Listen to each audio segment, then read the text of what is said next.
داریوش، خشایار، اردشیر، پدر، پسر، نوه. اون اردشیر دوم و سوم داریوش دوم و سوم فقط استفاده کردن، ساختار تو مجموعه انجام نشد. خب قبل از اینکه این 7 پادشاه بیان پادشاهی کنن در اینجا، ما یه پادشاه داشتیم. این که دوستان تور اختصاصی عزیزم، تور اختصاصی. قبل از که این پادشاه بیاد و این مجموعه رو بناها رو بسازه، ما یه پادشاه داشتیم که سرآمد تمام شاهان دنیا، کوروش بزرگ، کوروش افغان.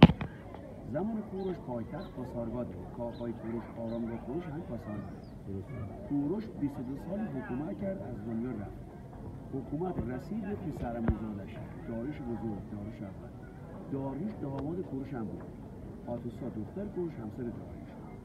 داریوش که شاه ایران شد، پایتخت از پاسارگاد برد این پای شهر فارس. شما در زمان داریوش برمیگشت یه نگاه این برمی‌کردین، یه تهران این پایین بود که اون زمان تهران شیراز نبود. مردم وقتی میان اینجا فکر می‌کنن اینجا تو بیابون ساخته شده. از این بیشترین جمعیت ایران اینجا بود. اسکندر که حمله کرد، مردم این شهر رو قتل عام کرد، به جای کوش همه رو